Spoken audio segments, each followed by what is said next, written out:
dukungan negara lain. Pada saat itu negara yang pertama mengakui kita adalah bangsa Palestina. Tapi Palestina dalam keadaan dijajah, maka pengakuannya tidak diterima.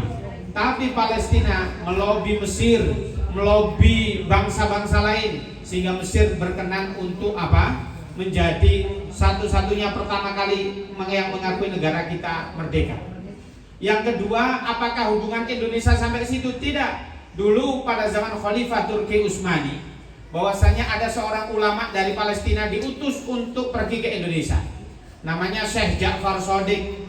Apa yang dilakukan beliau? Beliau bukan hanya berdakwah, tapi beliau membuat program namanya City Sister, menyamakan desain suatu kota di Indonesia dengan kota yang ada di Gaza Palestina, di daerah Palestina sana. Apa nama kotanya? Kalau di sini namanya di kota Kudus di Jawa Tengah. Kalau di sini di Yerusalem, yaitu berada di Palestina. Apa yang disamakan? Di sana ada Masjid Al-Quds. Ini masjidnya. Maka di Indonesia dibangun namanya Masjid Quds, yang biasanya kita sebut Masjid Kudus. Di sana dibangun di atas Jabal apa ini? Jabal Muria. Begitu juga di Sunan Kudus dibangun di atas Gunung Muria. Itu kesamaan sehingga apa? Bangsa Indonesia dengan bangsa Palestina agar satu rumpun mereka merasa sama. Yang kedua, bangsa Indonesia menelurkan sebuah undang-undang. Apa katanya? Segala penjajahan di atas dunia harus dihapuskan.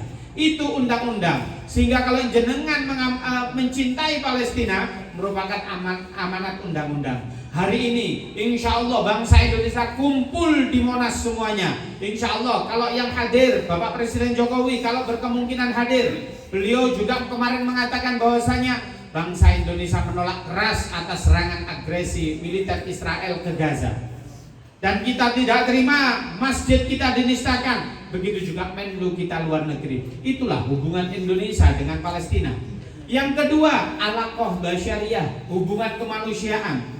Kalau kita diantara kita berpikir Hamas kemarin nyerang duluan ya? Iya. Saya tanya, emang kenapa kalau Hamas itu nyerang duluan? Kalau Indonesia dijajah ratusan tahun terus bangsanya ini nyerang Belanda, salah enggak? Enggak. Hamas ini sudah puluhan tahun. Bahkan Gaza itu ditampilkan petanya, silakan. Gaza itu diblokade kurang lebih 16 tahun. Tinggi blokadenya di tembok semua di situ diblokade berapa? Yaitu 12 meter. Itu ada peta terkini, itu mulai tahun 1945 sampai sekarang. Sebelah kiri itu Gaza, sebelah barat itu tepi barat. Yang mana Gaza ini diblokade, yang sebelah kecil ini. Nah di sini Bu, Gaza itu di sini. Ini diblokade 16 tahun, tingginya 12 meter. Disinilah Masjidil Aqsa. Mereka menyerang, tujuannya apa? Tujuannya mereka ingin hidup di tanah air mereka sendiri.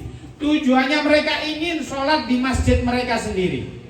Pada saat itu di Gaza, kemudian tidak terima mereka mengultimatum apa? Suatu tanah di daerah Gaza Palestina disuruh mengosongkan.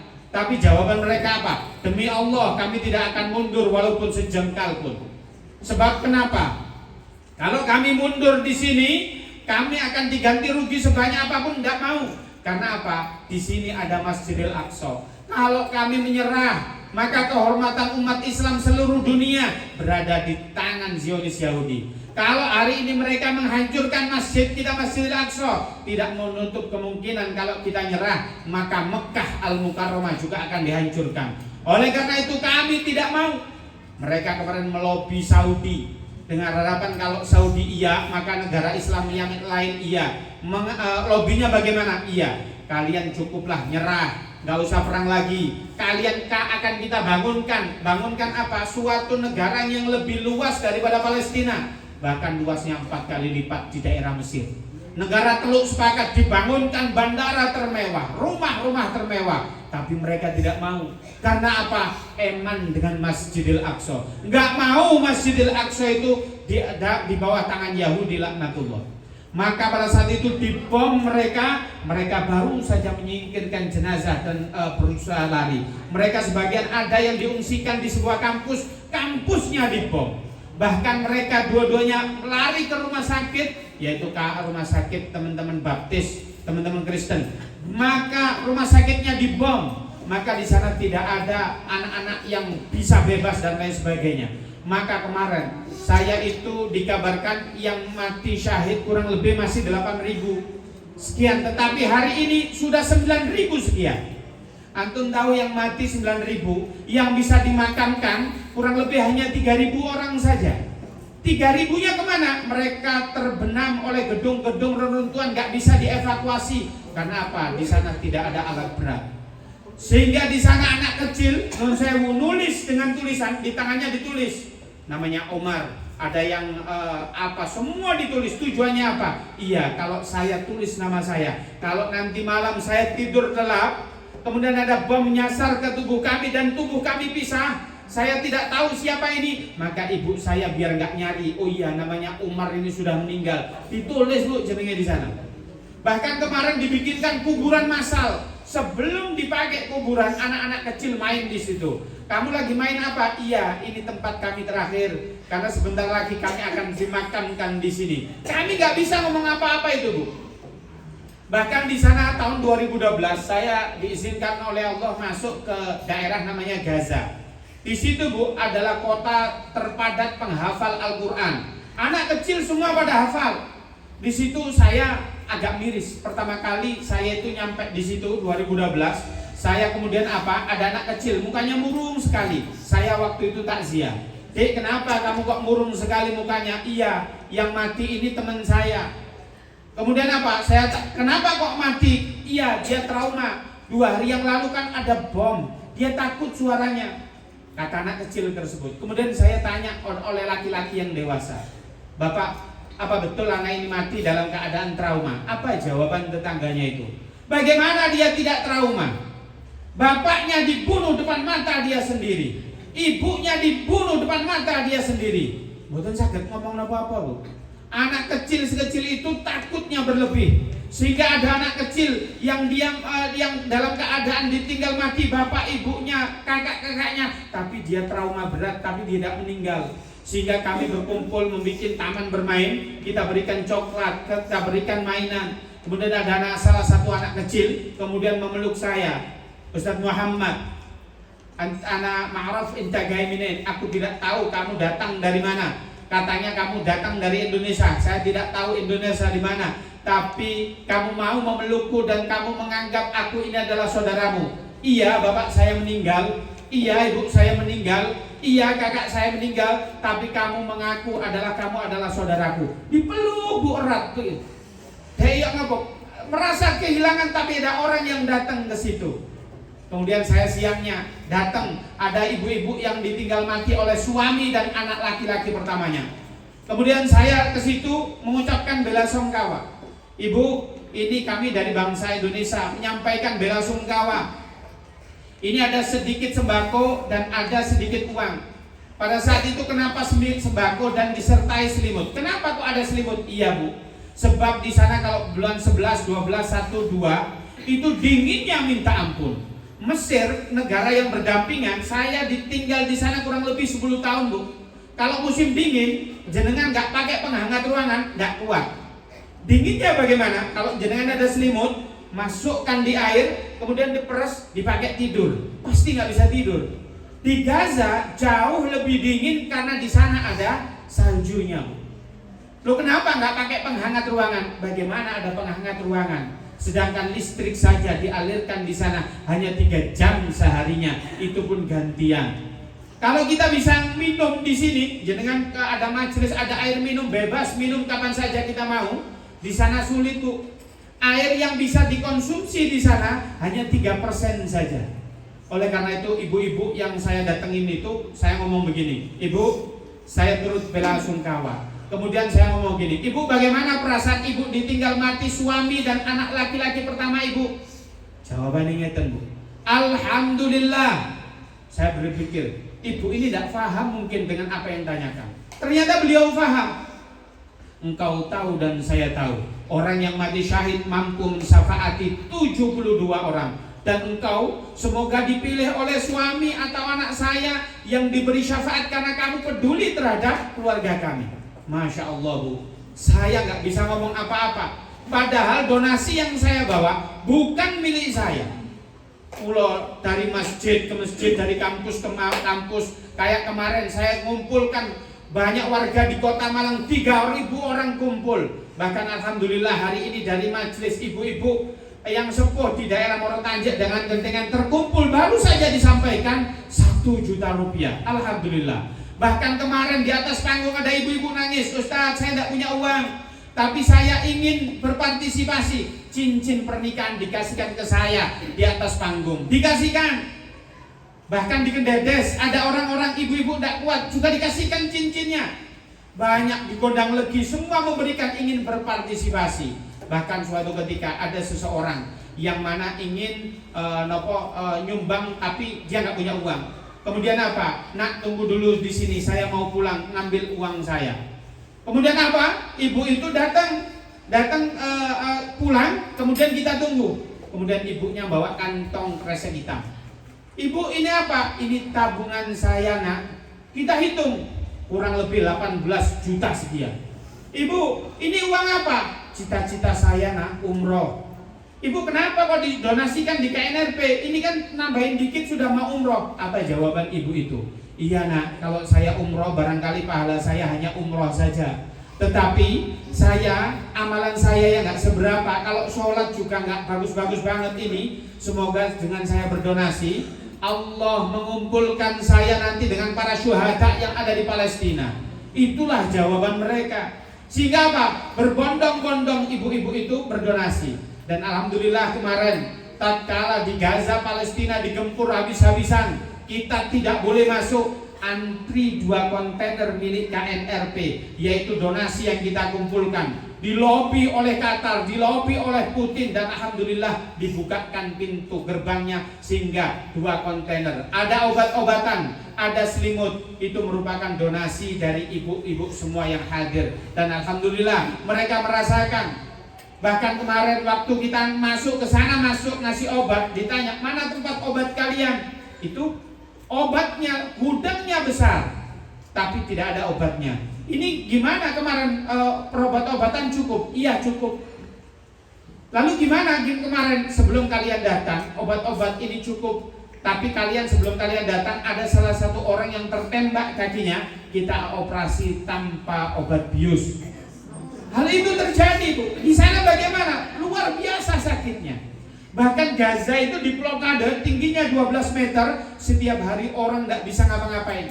Bahkan ibu-ibu kalau tidur kan di sini buka jilbabnya, bisa enggak pakai jilbab? Kenapa? Saya nggak tahu malam ini kita kebom apa enggak.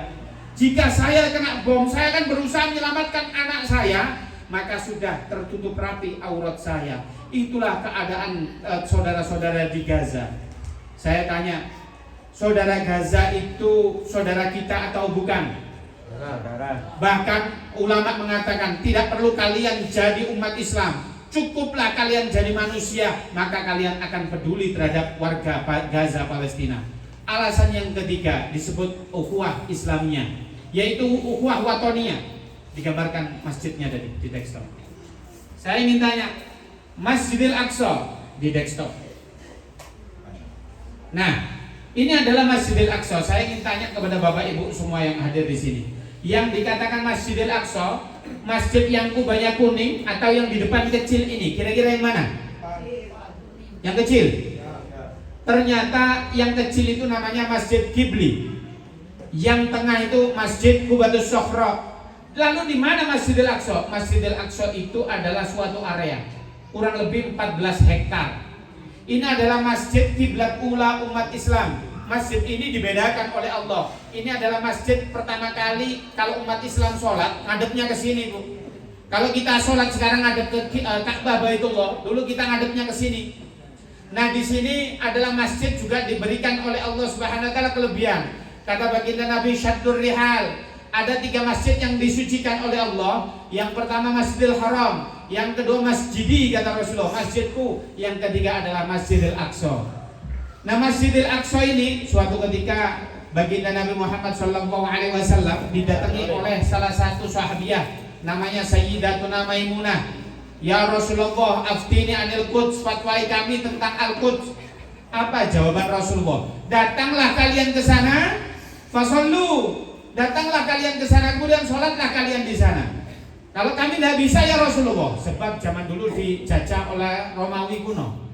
Kalau kalian tidak mampu, cukuplah kalian mengirimkan minyak agar supaya apa? Mampu menghidupi lampu yang ada di lenteranya Masjidil Aqsa. Apa makna dari hadis ini? Maknanya yang pertama, syaddur rihal, ayo punya keinginan bisa datang ke masjid ini. Yang kedua, kita punya cita-cita sholat di sini. Riwayat yang pertama, sopos sholat di kono sekali diganjar 250 kali lipat. Siapa yang sholat yang kedua diganjar 500 kali lipat.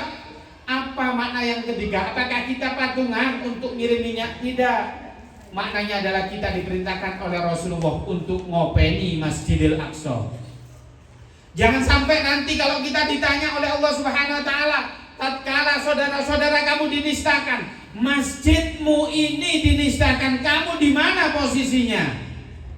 Seperti halnya burung pipit pada saat itu Nabi Yuna Ibrahim alaihissalam dibakar. Burung pipit ngambil air, kemudian dimatikan. Hewan yang lain bilang apa? Buat apa kamu itu? Tidak mungkin kamu bisa mematikan air. Apa jawaban burung pipit tersebut? Aku yakin api itu tidak mungkin padam. Tapi nanti kalau ditanya oleh Allah Subhanahu wa taala bahwasanya tatkala Nabi Ibrahim dibakar, kamu di mana burung pipit? Iya ya Rasulullah, aku bersama Nabi Ibrahim. Aku juga ikut memadamkan api. Tatkala kita ditanya, bisa nggak kita jawab? Di mana kalian tatkala saudara kita itu di bumi dihancurkan? Di mana kalian itu kalau masjid itu dinistakan? Kalau ada masjid Langgar Kulon itu, di masjid itu kemudian dinistakan, ada orang pakai sepatu kotor masuk ke dalam, kemudian diinjak-injak, bahkan rokoknya ditaruh di karpet, marah nggak kita? Ini masjid kita, bukan masjid warga Palestina saja, tapi masjid seluruh umat Islam di dunia. Warga Morotanjak niku ikut miliki apa tidak? Warga Karangloso melok miliki apa tidak? Lalu kenapa kita tidak marah tatkala masjid kita dinistakan? Marah dengan apa? Saja nih sesekali kita bikin status DWA sing nom-noman iki, ayo ngomong freedom for Palestine, Hurriyatul Al-Aqsa, ayo. Bahkan kalau punya duit, ayo disedekahkan. Jangan sampai kita dihisab gara-gara apa? Kita nggak peduli dengan warga Palestina. Maka selanjutnya fadilahnya adalah di sana disebut oleh baginda Nabi Ardul Mansa wal Mahsyar. Ardul Mansa, maknanya mansa itu berkembang biak. Maknanya apa? Sayyidina Adam alaihissalam ditemukan oleh Allah dengan Sayyidatuna Hawa di Al-Aqsa. Mahsyar itu maksudnya apa? Nanti kalau kita mati dibangkitkan, dikumpulkan di padang mahsyar. Padang mahsyar itu di mana? Yaitu di Al-Aqsa. Sehingga kalau nanti seandainya Faiz ini sholatnya gak bener, sholawatnya gak bener, nanti kalau dihisab amalannya dosanya sing gede, maka tanah Al-Aqsa itu agar supaya bersaksi, iya ya Allah, Faiz memang ibadahnya biasa, wong Nurul Muhibbin biasa, sholawatannya biasa, tapi mereka itu mampu ikut turut andil memerdekakan Masjidil Aqsa. Saksi bu tanahnya itu. Kita hanya harap begitu. Bahkan baginda Nabi mengatakan bahwasanya pertama kali bangunan yang dibangun oleh Allah Subhanahu wa taala di dunia ini adalah Ka'bah Baitullah. Setelah 40 tahun yang dibangun adalah apa? Masjidil Aqsa. Kemudian Rasulullah tatkala Isra Mi'raj dari Masjidil Haram ke Masjidil Aqsa. Kemudian ke Sidratul Muntaha. Pertanyaan nih, kena ngopo sih kok gak langsung dari Masjidil Haram ke Sidratul Muntaha? Kok leren mampir dhisik? Ternyata apa? Sengaja bu, Allah, bukannya Allah tidak mampu, Allah qadirun ala kulli syai', Allah akan mampu atas segala hal. Lalu kenapa kok mampir dhisik? Dijawab oleh Allah Subhanahu wa taala di dalam surat Al-Isra. Yang mana kita ketahui bahwasanya surat Al-Isra yang menerangkan detail tentang Palestina terletak di juz yang ke-15. Allah ingin berpesan bahwasannya qalbunnya, hatinya Al-Qur'an, gini gua Al-Aqsa. Jawabannya apa? Allah wa barakna haulahu. Allah memberkahi orang-orang yang di sekitarnya. Makna haulahu yang pertama, nggih Bu, sing dibarakahi wong sekitarnya. Gini ku wong Mekah, be wong Palestina. Itu makna yang pertama. Makna yang kedua haulahu itu kita ambil contoh. Saya sama adik saya ini dekat. Seandainya adik saya tinggal di Jakarta, orang-orang bilang, oh iya, Faiz itu dekat dengan adiknya. Walaupun jasad kami jauh, tapi hati kita dekat. Begitu juga seseorang yang jasadnya jauh, tapi hatinya bersama Al-Aqsa, maka jenengan dikategorikan haulal Al-Aqsa. Maknanya apa? Siapa yang peduli terhadap warga Palestina, siapa yang peduli terhadap Masjidil Aqsa, maka siap-siap uripe barokah. Amin. Bahkan kata ulama, seandainya kemenangan umat Islam, kemenangan warga Palestina, ibarat bola dilempar ke atas, pasti dia turun ke bawah dan gak akan lama. Seandainya umat Islam ini tidak mau peduli, warga Morotanjak, warga Karangploso, warga Singosari, Jamanur, Muhibin, gak ada yang mau peduli terhadap warga Palestina, Palestina pasti menang, Bu. Tetapi yang menjadi pertanyaan, apa nama kulon jenengan ini tidak mau ditulis oleh Allah sebagai salah satu pemerdeka Masjidil Aqsa? Biasanya yang menjadi pola pikir di otak kita, Ustaz, apa betul kalau Gaza Palestina ini menang kiamat akan terjadi? Maliati nulung wedi. Ternyata apa? Palestina kalau menang hadisnya memang badi kiamat, Bu. Tapi saya tanya, itu kapan? Dulu Sayyidina Umar dimenangkan oleh Sayyidina Umar ditarik dari bangsa Rum, yora kiamat. Dulu Palestina dijajah oleh kaum salibis, dimenangkan oleh Salahuddin Al-Ayyubi, yoga kiamat. Kalau sekarang kita memerdekakan, tidak ada jaminan untuk kiamat. Kiamat itu la yastaqdimuna sa'atan wa la yasta'khirun. Gak mungkin maju, gak mungkin mundur. Sehingga apa? Yang menjadi pertanyaan, ulun jenengan peduli atau tidak terhadap warga Palestina? Jangan takut. Ngapunten, jihad itu hukumnya fardu ain. Tapi lek ono sing wis jihad maka fardu kifayah. Contoh, hukumnya warga Palestina itu kalau jihad wajib fardu ain. Tapi kalau dalam penyelesaiannya tidak bisa maksimal, maka tetangganya menjadi hukumnya fardu ain juga. Kita ambil contoh, ada seseorang keluarganya meninggal, maka dia berkewajiban ngeramut jenazahnya. Ternyata beliau tidak bisa, saya sakit, saya nggak mampu ini, tolong dibantu. Maka kewajiban bagi tonggoni. Kalau warga Gaza ini tidak mampu mulai tahun 45 sampai sekarang, maka Timur Tengah ini wajib hukumnya jihad. Tapi kita lihat kenapa ini warga Timur Tengah ini kok nggak jihad-jihad, kenapa ini? Ternyata gini Bu, alasannya Timur Tengah ini kok nggak mau jihad, karena apa? Negara Timur Tengah ini diancam oleh Zionis Yahudi. Sopo ae sing peduli terhadap warga Palestina, maka negaranya dibikin ribut. Kita ambil contoh Mesir, dulu dikuasai Husni Mubarak, dikuasai oleh orang Islam yang hafal Al-Quran. Kemudian siapa? Yaitu Presiden Mursi, yang mana istrinya hafal, anaknya hafal Al-Quran. Tetapi apa yang terjadi? Mursi kemudian apa? Diturunkan dengan cara apa? Dengan berbagai cara. Kemudian Mursi dipenjara, sehingga Mursi mati dalam keadaan syahid di dalam penjara. Qatar, Bu, Qatar itu 2012 nyumbangnya jauh lebih banyak daripada kita, kurang lebih 150 juta USD. 1 juta itu setara dengan 15 miliar. Mereka membangun rumah bagi apa? Janda-janda yang ditinggal mati syahid oleh suaminya. Tetapi Qatar diboikot, sehingga apa? Qatar Airways tidak boleh terbang di daerah Timur Tengah. Loh, ini kan tidak lucu. Wong Arab boikot wong Arab, karena itu apa? Perannya Yahudi. Oleh karena itu kita harus berperan apa sekarang? Ayo kita boikot program produknya Yahudi. Ojo sampai mangan di Karanglo jenenge McD. Ojo sampai. Ojo ngantek ngopi di kota jenenge Starbucks. Ojo sampai. Banyak produk-produk Yahudi itu kita beli. Gosok gigi produknya Yahudi jangan. Sebab jenengan tumbas produknya Yahudi, kemudian menguntungkan Yahudi, kemudian mereka apa? Beli dari keuntungannya itu dibikin bom untuk menghancurkan Masjidil Aqsa. Jenengan ridho napa mboten Masjidil Aqsa ini akan hancur?